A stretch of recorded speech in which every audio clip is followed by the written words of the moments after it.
కూటమి ప్రభుత్వం అధికారంలోకి వచ్చి మొన్న మే 13వ తారీఖుకి 2 ఏళ్ళు పూర్తి చేసుకుంది. అయితే ఈ 2 ఏళ్ల కూటమి ప్రభుత్వ పరిపాలన ఎలా ఉంది? ఒక సామాన్యుడిగా మీ అభిప్రాయం ఏంటి? మీరేం చెప్తారు దీని గురించి? కూటమి ప్రభుత్వ పనితీరు మీకు ఎలా అనిపిస్తుంది?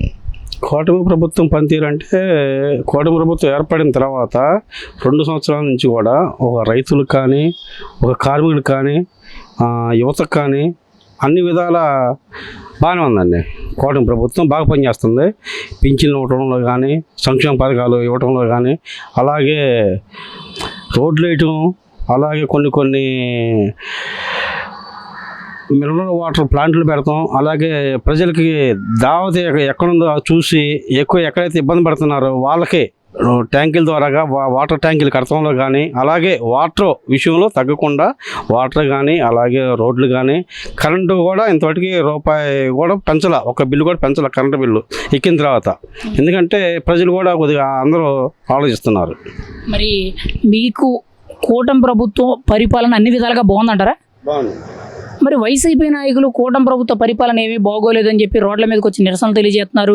అసలు ఒక రకంగా కూటమి ప్రభుత్వం అంతా అవినీతి, అక్రమాలు, దోపిడీలు, దౌర్జన్యాలు, కక్ష సాధింపు చర్యల కింద అరెస్టులు తప్పితే ఏమీ లేదని చెప్పి విమర్శిస్తున్నారు. మీడియా ముఖంగా ప్రచారాలు చేస్తున్నారు. ముఖ్యంగా తెలుగుదేశం పార్టీని, ముఖ్యంగా కూటమి ప్రభుత్వాన్ని ఎండగడుతున్నారు కదా. మీరేం చెప్తారు? మరి ఏది నిజం?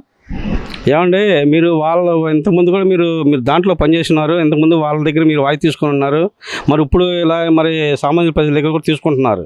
అంటే మీకు కూడా తెలియాలి కదా, ఎవరు చేసిందో ఎవరు చేయింది అది మీకు అర్థం అవ్వాలి. అసలు ఎందుకు ఇప్పుడు వాళ్ళు ఏమని పెడుతున్నారండి? వాళ్ళు ఏం చెబుతున్నారు అసలు? వాళ్ళు చెప్పండి అసలు ఒక్క మాట. అంటే కూటమి ప్రభుత్వ కక్ష సాధింపుల మీద రెడ్ బుక్ రాజ్యాంగం అని చెప్పి కేసులు పెడుతుంది. నోరు విప్పి ప్రశ్నించిన ప్రతి ఒడిని కూడా అరెస్ట్ చేసి జైల్లో పెడుతున్నారు, లేకపోతే వాళ్ళు ఇబ్బంది పెడుతున్నారు అనే మాట వైసీపీ చాలా బలంగా చెప్తుంది. అంటే నిజంగా ఇంత కక్ష సాధింపు చర్యలు జరుగుతున్నాయా? మీరే ఉంటారు ఒక పబ్లిక్గా?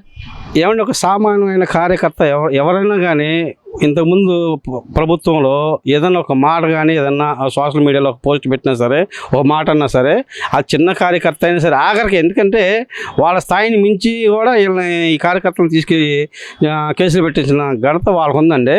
మరి ఈరోజు కూడా వాళ్ళు ఎన్ని బూతులు తిట్టినా సరే, ఇప్పుడు మొన్న కూడా మీరు అమ్మటి రాంబాబు గారు చూశారు.